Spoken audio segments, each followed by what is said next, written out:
Olá, espero que esteja tudo bem com você. Seja bem-vinda, muito bem-vindo ao Jornal Terra Viva. É sempre bom tê-lo aqui para juntos acompanharmos os principais destaques do agronegócio no Brasil e em todo o mundo.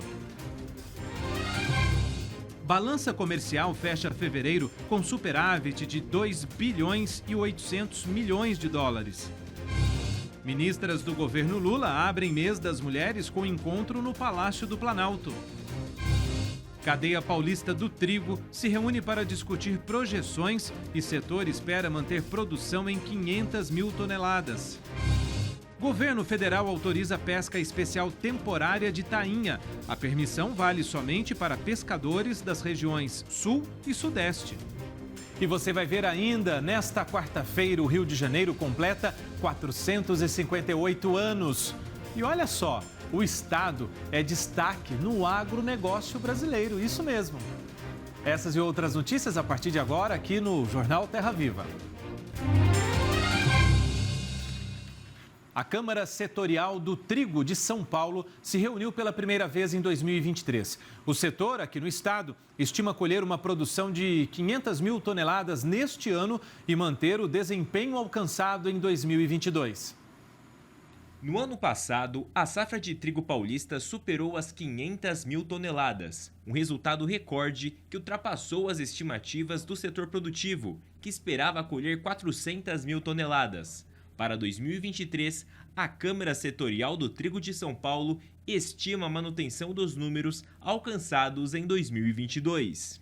Nós esperamos, quando nós chegamos em 500 mil toneladas, nós esperamos chegar perto desse número novamente.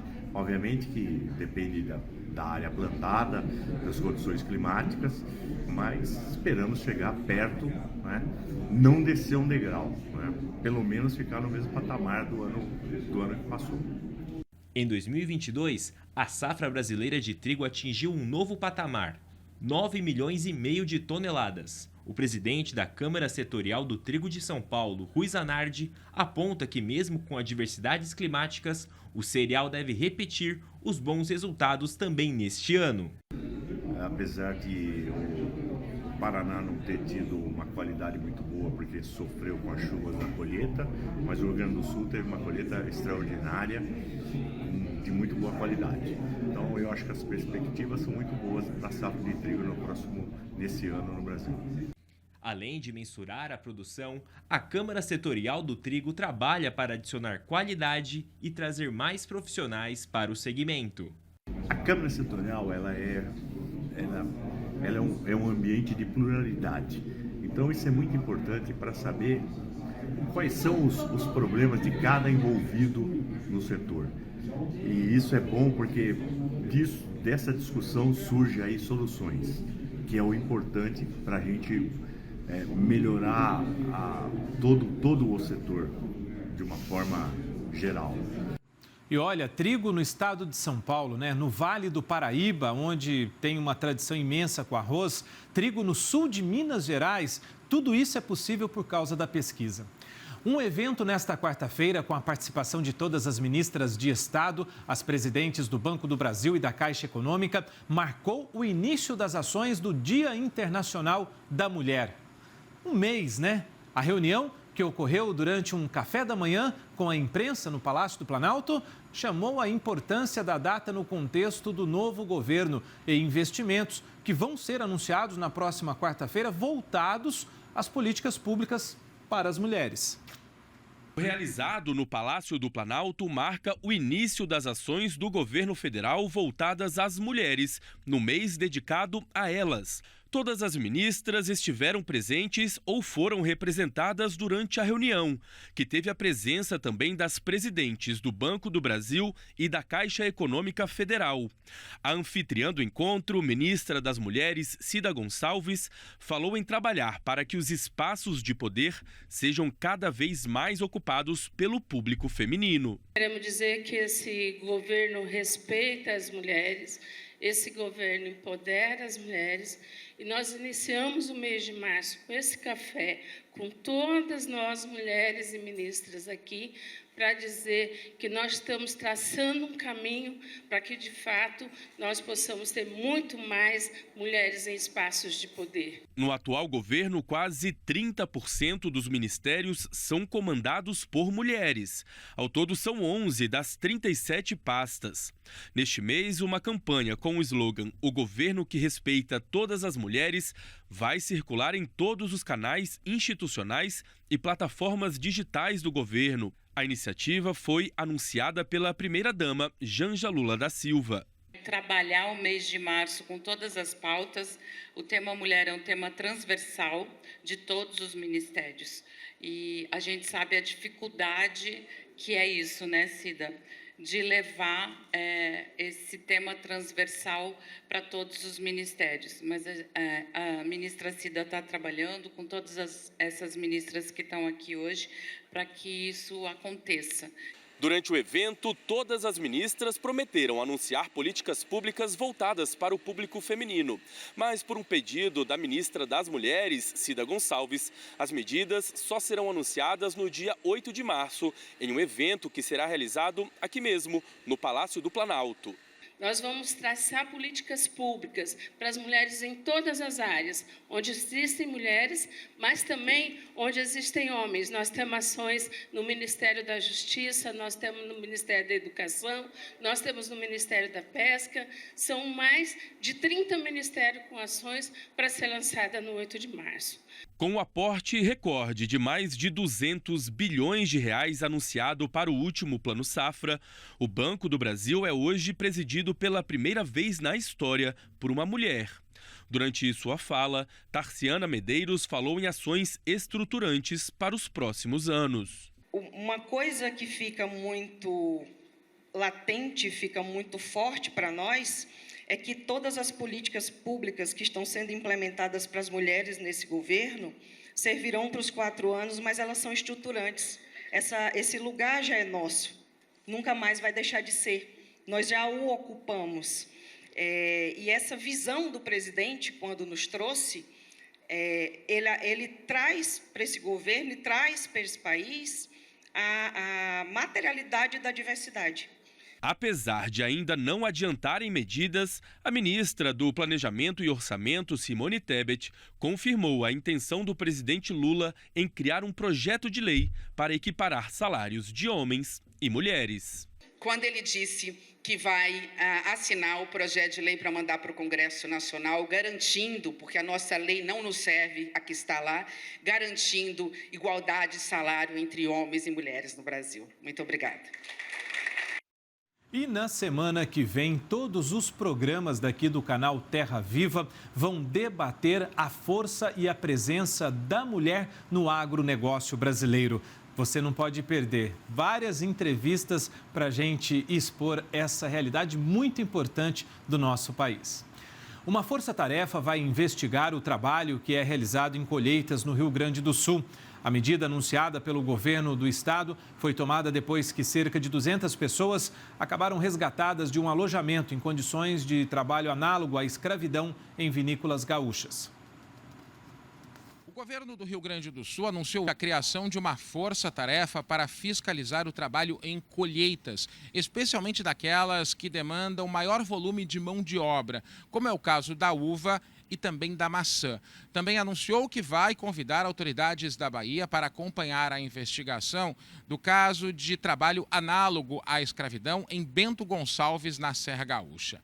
Na semana passada, mais de 200 trabalhadores de uma empresa terceirizada contratada por vinícolas para a colheita foram resgatados na cidade de Bento Gonçalves em um alojamento em condições precárias, em uma ação da Polícia Rodoviária Federal e do Ministério do Trabalho. A maioria deles eram baianos.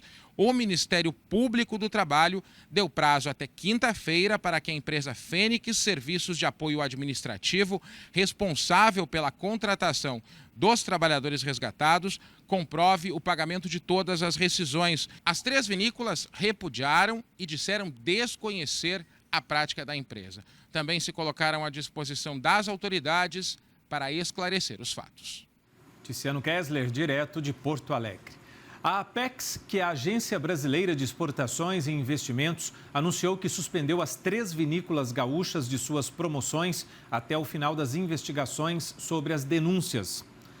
Com essa decisão, as empresas deixam de participar, pelo menos temporariamente, de feiras internacionais e de missões comerciais. No meio empresarial de Bento Gonçalves, o Centro da Indústria, Comércio e Serviços do município emitiu uma nota para dizer que as infrações trabalhistas descobertas recentemente são reflexo de um sistema assistencialista que nada tem de salutar para a sociedade e que acaba gerando falta de mão de obra na cidade. A entidade, no entanto, afirma que a prática revelada nas colheitas de uva da região são inaceitáveis e, por isso, pede punição aos responsáveis. A seguir, o Brasil está consumindo mais peixes cultivados em redes ou tanques, uma atividade que tem crescido ano a ano. E nós vamos mostrar ainda que a balança comercial fecha fevereiro com um superávit de mais de 2 bilhões e 800 milhões de dólares. Números para a gente detalhar depois do intervalo. A gente volta já já.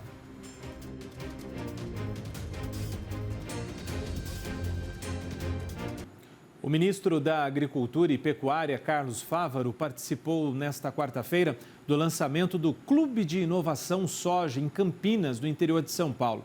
Durante o evento, ele defendeu o investimento em tecnologia e pesquisa para avançar no desenvolvimento sustentável.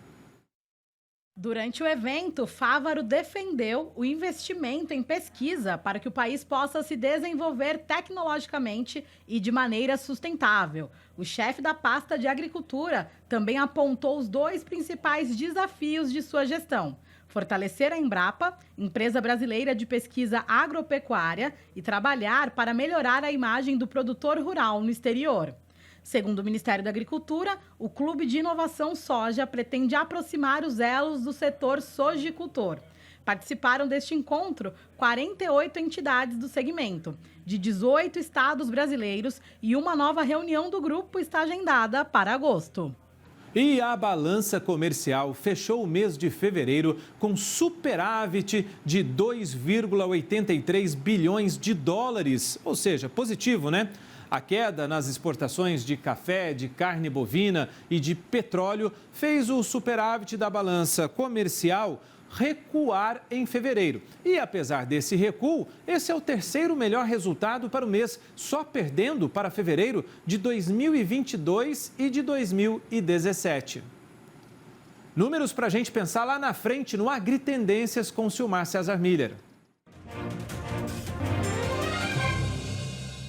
E é claro, Silmar, que a peteca que eu jogo para você é sobre as exportações do agronegócio. Como é que ficaram em fevereiro? Boa noite. Muito boa noite, Márcio. Boa noite aos nossos amigos do Terra Viva. Pois é, Márcio, mas eu não fiquei muito animado não com esses números. As exportações, no geral, todos os produtos aqui, com queda em fevereiro, 7,7% em relação a fevereiro do ano passado. No acumulado, o resultado não foi positivo, então é mais 0,7%. Então, o saldo acabou sendo positivo também no caso do acumulado entre os 2 meses, janeiro e fevereiro, conforme a divulgação feita hoje pelo Ministério da Economia, pela SESEX, Secretaria de Comércio Exterior. Os produtos do agronegócio, Márcio, infelizmente, os produtos básicos tiveram um desempenho negativo, tanto no mês de fevereiro quanto no acumulado até agora. No mês de fevereiro, uma queda de 5% na receita, estamos falando aqui em valores, né, em dólares. E no acumulado de janeiro e fevereiro também uma queda um pouco menor de 2,9%. Por quê? Bom, tem muito a ver com entre safra de vários produtos, ou seja, não é nada ruim, digamos assim. O café está em entre safra, agora teve uma queda forte aqui no mês de fevereiro, de 44% na receita. Soja teve atraso na colheita por conta do excesso de chuvas, então isso se recupera mais tarde, mas janeiro foi fraco, caiu 3% na sua receita. No acumulado, janeiro e fevereiro não foi muito diferente. Quase todos os principais produtos tiveram uma queda no mês de janeiro e no acumulado. A grande exceção foi o milho. O milho realmente bombou. Agora tivemos uma grande safra colhida no final do ano passado, então o milho continua ainda com saldos exportados bastante expressivos, especialmente quando comparado com o ano passado, nessa época, praticamente não teve exportação por conta da quebra da safra do ano anterior. Então o milho aqui, só para se dar uma ideia, um crescimento aqui de 256% no mês de janeiro, de fevereiro, perdão, e no acumulado também 183%. Estamos falando aqui em dinheiro, em receita, por conta, claro, de aumento de volume e também de preços médios favoráveis. Daqui para frente, Márcio, a tendência muda um pouquinho. Aliás, eu acho que até muda bastante. Soja, por exemplo, começa a bombar agora a partir de março, um grande aumento nas exportações. A safra atrasou, a colheita atrasou, mas agora tudo começa a voltar ao normal. Então, agora sim, a soja, que é o principal item das exportações brasileiras, começa a mostrar sua força a partir do mês de março, pelo menos em volume. Os preços não estão lá, essas coisas, mas no volume, realmente, a tendência agora é de um crescimento bastante expressivo ao longo dos próximos meses, não só o mês de março. Um ponto de interrogação, infelizmente, é o da carne bovina, Márcio. A carne bovina já vinha caindo nesses primeiros 2 meses do ano, caiu em janeiro, caiu em fevereiro, por conta da retração das compras da China. A China que ainda estava se defrontando com aqueles casos de Covid, desempenho da economia muito fraco, e agora tem a questão da vaca louca aqui no Brasil, que paralisou totalmente a exportação brasileira. Isso vai aparecer na estatística de março. A gente espera que isso seja breve, que haja uma retomada rápida das exportações, mas infelizmente parece que não é a vez de acontecer isso já agora no mês de março, no caso da carne bovina, que é um item importantíssimo da nossa pauta de exportações.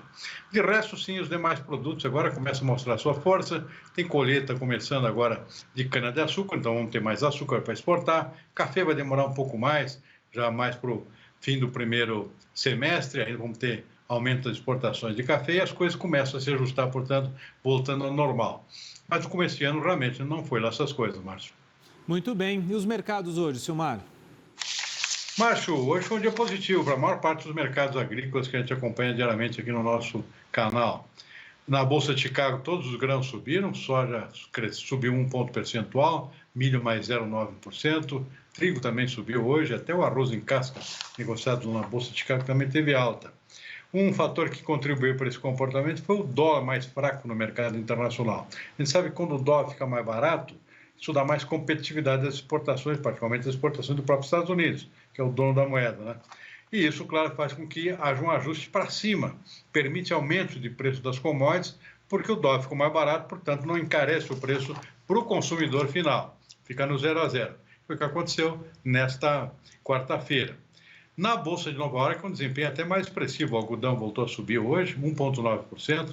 Açúcar bombando no mercado internacional. Aí tem um fator específico, que é a entre-safra aqui no Brasil. Não tem açúcar no mercado nesse momento, então o açúcar continua atingindo níveis altíssimos, mais alto novamente dos últimos 6 anos nesta quarta-feira. Subiu 2,5% na Bolsa de Nova York. Suco de laranja teve o seu dia do vendedor hoje, caiu depois de vários dias de alta, caiu 3,9%. Mesmo caso do café arábica, também depois de algumas altas, voltou a cair um pouquinho hoje, de 1,5%. Para finalizar, Márcio, boi gordo, mercado futuro da B3, contrato de março, que é o atualmente vigente, caindo, né? Por conta dessa questão da vaca louca que paralisou as exportações. Mas o contrato futuro de abril já mostra uma tendência de recuperação. Subiu hoje 0,3%, o pessoal está aguardando que em abril a coisa já esteja normalizada, o Brasil voltando a exportar grandes quantidades de carne bovina, e isso, claro, valoriza o mercado do boi gordo lá no interior do nosso Brasil. Bom, e como as intempéries, né, naturais, independe do produtor, né, infelizmente. Olha só, Silmar, obrigado, boa noite, até amanhã. Boa noite, até amanhã. Valeu.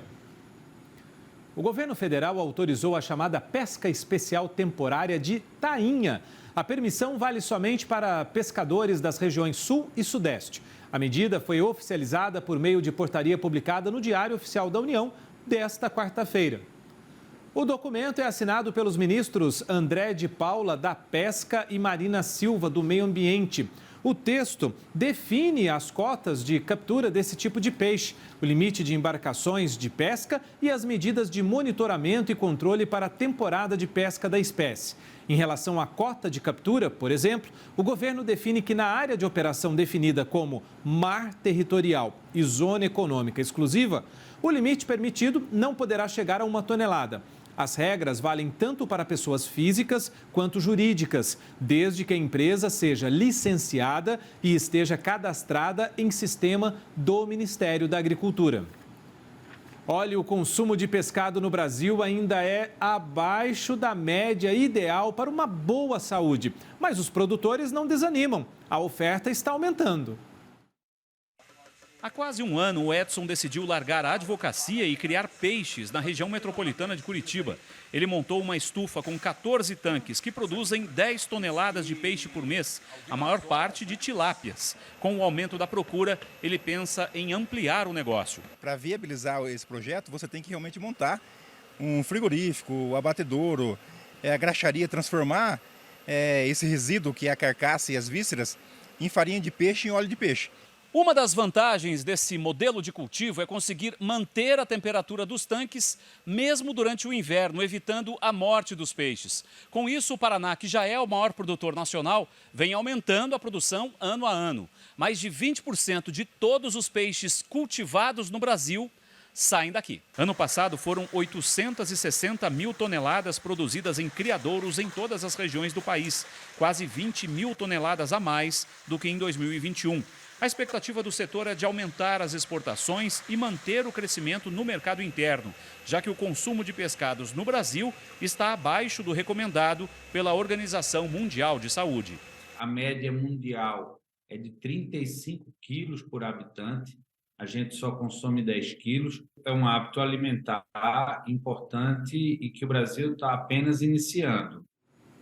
Olha, eu acho que lá em casa a gente está acima da média, porque a gente é apaixonado por peixe lá e é muito bom, né? A seguir, a previsão do tempo para todo o país. E você vai ver ainda, nesta quarta-feira, o Rio de Janeiro completa 458 anos. Além de belas paisagens, o estado é destaque no agronegócio brasileiro. E a gente comemora juntos depois do intervalo.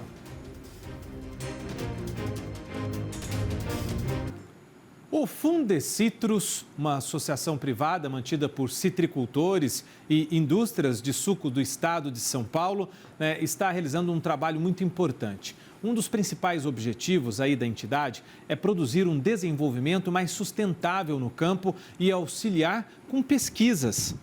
Além disso, o Fundecitrus tem ajudado na garantia da competitividade da citricultura brasileira.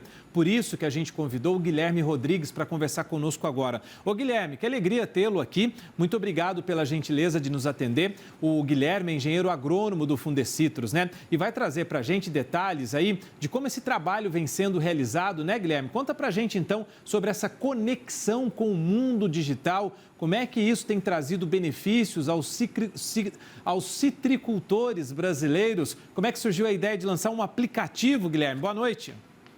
Boa noite, obrigado pelo convite. Nós que agradecemos essa oportunidade. Essa ideia surgiu de trazer modernidade para o produtor no campo. O Fundecitrus já é digital há um bom tempo. Nosso primeiro sistema é de 2013, um sistema de monitoramento do inseto vetor da pior doença que a gente tem, o greening. Então, de lá para cá, a gente vem desenvolvendo sistemas, aplicativos e cada vez mais envolvidos nesse mundo digital que traz muito mais velocidade, muito mais informação para a tomada de decisão no produtor do campo. Fala desse aplicativo aí, Guilherme. Como é que funciona? O que é isso? Que ferramenta que é isso? Todo produtor já sabe disso? Só os grandes ou vai chegar para os pequenos e médios? Como é que está funcionando esse aplicativo? Para que ele funciona? Esse aplicativo é para todos, para todo mundo, independente do tamanho do produtor, ele é gratuito e todos podem ter acesso. Ali a gente condensou 3 funções principais. A gente tem uma primeira função que é todo o nosso material, todos os nossos manuais, todas as nossas revistas, podcasts, toda essa parte de informação está ali dentro. Então o produtor ele pode consumir e pode acessar todos os temas que a gente pesquisa, que são as principais pragas e doenças dos citros. A segunda funcionalidade dele é esse alerta, o sistema chamado alerta, que monitora o inseto vetor. Então, ali você tem relatórios de população, os mapas da propriedade, o mapa da região. E uma terceira função é a parte de gestão fitossanitária, que é a gestão dentro da porteira, onde o produtor consegue inserir e acompanhar todas as suas aplicações, verificar o calendário, verificar a dose, volume, produto, e ele consegue ter todas essas informações na palma da mão. O que vocês esperam alcançar com essa ferramenta tão importante que não tem como a gente ficar fora dela, que é a internet ligada à tecnologia e os aplicativos que trazem todo esse trabalho para a gente, né, de facilitar, né? O que vocês esperam alcançar com isso? Olha, o que a gente espera alcançar é realmente conscientizar o produtor, munir ele do máximo de informações. A gente sabe que hoje as coisas são muito rápidas, a pesquisa ela avança muito rápido e essa ponta da pesquisa até chegar no produtor, a informação mais nova, às vezes ela é demorada. E esse meio digital fica praticamente instantâneo, essa transferência de tecnologia. Então, nosso objetivo é esse, que o produtor esteja sempre municiado da última novidade, da última informação, para que ele tenha o melhor controle no campo. Ou seja, ferramenta tem, né? E todo mundo tem que usar para ajudar o outro, né? Porque aí está todo mundo interligado. Bom, Guilherme, olha, muito obrigado pela gentileza. O duro aqui é que o tempo passa rápido. Eu queria falar com você muito mais de tudo isso, de toda essa tecnologia, né? De todo esse trabalho que vocês fazem, mas passa muito rápido. Então, eu conversei aqui com o Guilherme Rodrigues, que é engenheiro agrônomo do Fundecitrus, trazendo esses detalhes para a gente. Até a próxima, Guilherme. Até a próxima, obrigado. Valeu, boa noite. E vamos saber então como é que fica a previsão do tempo para todo o país nessa quinta-feira? Os detalhes para a gente com a Stephanie Toso. Nesta quinta-feira, a chuva ainda continua muito concentrada entre Paraná, Santa Catarina, o estado de São Paulo e até mesmo Mato Grosso do Sul. Isso ainda por causa da circulação de ventos e do ar quente úmido que vem da região norte do país e favorece nuvens muito carregadas. Potencial ainda de temporais que podem paralisar atividades em campo e também em lavoura em todo o estado paranaense. A chuva avança cada vez mais por Mato Grosso do Sul e interior de São Paulo, mas em muitas áreas paulistas o sol ainda predomina pela manhã. A situação também é de alerta por todo o litoral, chuva que ainda pode causar novos transtornos, em especial em Ubatuba, São Sebastião e na região de Juqueí. Agora, em parte de Minas Gerais e também no sul do Rio de Janeiro, pancadas muito mais típicas de verão, que acontecem de forma localizada e não tem previsão para grandes temporais. Por outro lado, o Vale do Rio Doce, a região de Vitória, o norte do Rio e também boa parte da Bahia ainda continuam com tempo firme e muito seco. Já entre parte do Mato Piba e também o Pará e Amazonas, previsão de temporais mais localizados e com predomínio de sol na maior parte do tempo. Agora, na quinta-feira, a chuva ainda se espalha mais pelo Rio Grande do Sul. Não tem previsão para grandes temporais, mas já é capaz de melhorar um pouco a qualidade do ar. Temperatura máxima em São Paulo chegando a 31 graus e em Porto Alegre, 32. A máxima em Salvador chega a 31 e 30 graus em Natal. Agora, nessa primeira semana do mês, as instabilidades ainda persistem, principalmente em áreas do centro e sul do Brasil, e voltam a atingir de maneira forte regiões como Santa Rosa e também o extremo norte gaúcho. Os acumulados podem chegar nesse período até 40 a 60 milímetros. Agora, em São Paulo, Mato Grosso do Sul e Paraná, a situação também é de atenção, com acumulados elevados, isso pelo menos até o dia 6 de março. Por outro lado, muitas áreas do estado da Bahia, norte de Minas e Espírito Santo ainda sentem um reflexo com a falta de chuva, o que prejudica boa parte das áreas produtoras, em especial do sudeste de café e também na Bahia do feijão. Obrigado, Stephanie. Um barquinho movido com energia solar vai ajudar na despoluição da Baía de Guanabara, no Rio de Janeiro.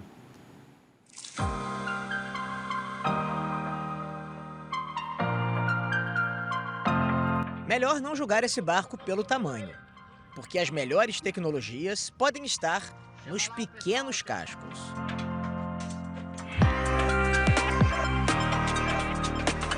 O F-Boat é um veleiro autônomo movido a sol, vento e inteligência artificial. Um projeto pioneiro que começou a ser desenvolvido em 2020 na Universidade Federal Fluminense e que agora entra em fase final de testes. Carros autônomos, veículos voadores autônomos, por que não barcos autônomos? Então, foi o nosso principal motivo, tanto que nós estamos usando tecnologias embarcadas que normalmente são usadas em carros autônomos. O sistema de inteligência artificial toma decisões como o posicionamento do leme e da vela, garantindo assim a autonomia da embarcação 24 horas por dia. A ideia nesse primeiro momento é utilizar o equipamento para medir a qualidade da água, aqui na Baía de Guanabara. Dados como temperatura, pH, salinidade e nível de coliformes são transmitidos para o computador e poderão ser analisados em tempo real por autoridades da área ambiental.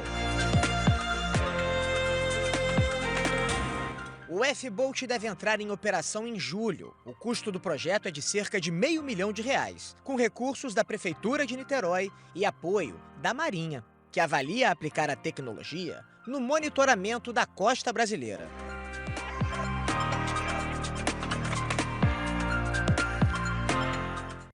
E é por lá mesmo que a gente fica, porque hoje o Rio de Janeiro completa 458 anos de fundação. O estado é destaque no agronegócio brasileiro. Olha, não tem só lindas paisagens, como só lindas, né?